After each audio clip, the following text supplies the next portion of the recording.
We now move to the next bill on the paper. Sure. Tactical genius, Ron. The Honourable Amy Adams. Mr Speaker, I move that the Telecommunications Development Levy Amendment Bill be now read a first time. Mr Speaker, there are few countries in the world where connectivity is more important than it is for New Zealand. We're a nation of 4.5 million people in a country situated at the last bus stop on the planet, spread across 3 islands with plenty of mountains, lakes and rivers in between. The tyranny of distance from the rest of the world and our unique geography make rolling out high-speed connectivity all the more difficult, but all the more important. Broadband is critical to our future because it creates opportunities of untapped potential. It connects New Zealanders with one another and with new markets across the world and allows our best and our brightest to export new ideas, services and products. It's a vital part of the government's plan in developing a productive, competitive economy and creating more jobs for Kiwis and their families. Over the past 6 years, the government's been rolling out our ultra-fast broadband and rural broadband initiative programs to lift the connectivity of 97.8% of New Zealanders. The first stage of that rollout is going well. We're ahead of schedule and we're within budget. The UFB build is at 46% complete, and we've completed more than 75% of the RBI Stage 1 program. Almost 325,000 households are now covered by the RBI, with 80% uptake of the main fixed-line component of the program. We've upgraded almost 80% of towers and installed 113 new ones. In the March quarter alone, there were nearly 1.8 million unique Vodafone mobile customers alone using these 2 towers. In addition, we've completed the auction and allocation of the 700 MHz spectrum, which will enable the widespread rollout of 4G cellular networks across more than 90% of New Zealand.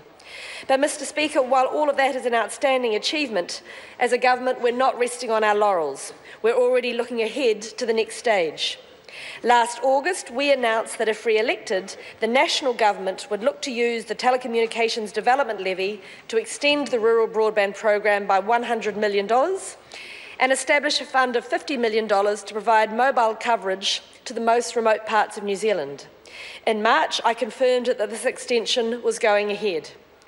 With the success of the first stages of the UFB and RBI behind us, this government is looking further forward.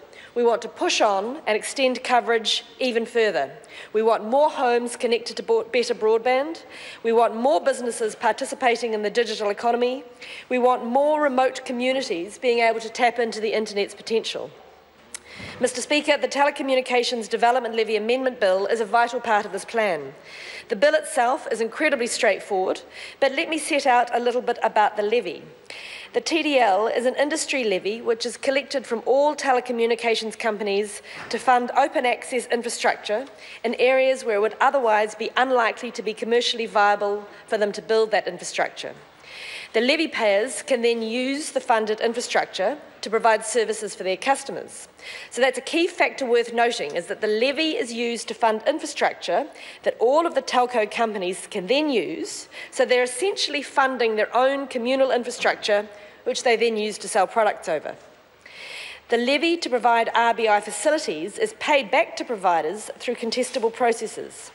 It funds non-economic aspects of infrastructure so that the industry giants can't just cherry-pick the profitable areas, such as high-density urban areas, and leave rural New Zealand in the dark ages.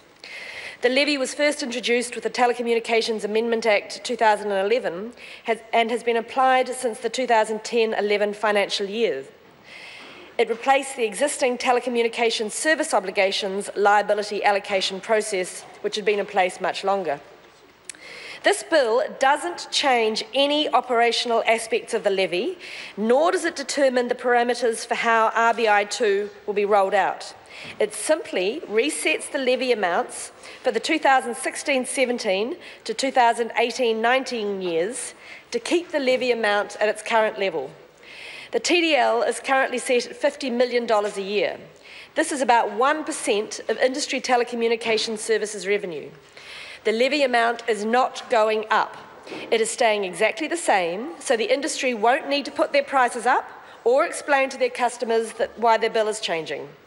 It's worth noting, Mr Speaker, that the levy we are proposing to extend is substantially less than the levies that were funded under the previous TSO arrangement, which was an average of about $65 million a year. So, Mr Speaker, the levy makes up a very small portion of an average monthly bill, and as this is an extension of an existing levy, it will not increase costs to consumers in any way. Because the levy's been in place for a number of years now, we don't expect consumer bills to change. The telco companies already incorporate the levy at this level into their pricing, and so there's no reason to change. Let me put this in context in the impact of the average New Zealander. For a consumer on a $19 basic prepaid mobile phone package, their contribution to the TDL is around 22 cents a month. This is the equivalent of the cost of a single text message. For a comprehensive broadband package, it's around 80 cents a month. The consumer impact is so low that even if this bill didn't pass, it is completely implausible to think that consumer prices would be dropped by the few cents a month that are involved. While the impact of the levy on consumers is tiny, the impact is hugely significant for reaching rural communities. It's available to fund charges relating to the telecommunications service obligation. That is the obligations that Spark gave to provide a telephone connection to every household, options for free calling and the 111 service. It funds improvement to rural telecommunications infrastructure, including, as we're discussing today, the Rural Broadband Initiative. It funds upgrades to the 111 emergency calling system, and it's already being used to fund the relay service for the deaf and the hearing impaired. Mr Speaker, these are essential services that New Zealanders need and use. The $150 million extra that this bill will provide will mean that we can set aside $100 million for the extension of the second phase of the RBI to the regions, meaning that almost every New Zealander will get access to better broadband, and another $50 million to establish a contestable mobile black spot fund to enhance network coverage in black spot areas. As increasingly, Mr Speaker, mobile coverage is expected to be almost universally available. Mr Speaker, the changes in this bill should come as no surprise. We initially proposed these changes in our election manifesto last year and announced in March that our intention was to follow through. We've been very upfront and transparent about our ambitions to extend rural connectivity and how we're going to go about funding it.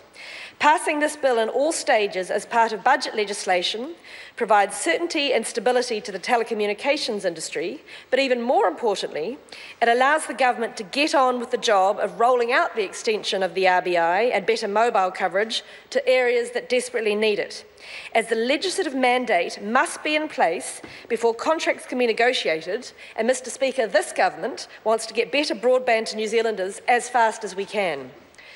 The ultra-fast broadband and rural broadband initiative programs that this government initiated are key components to ensuring critical communication services are available to New Zealanders.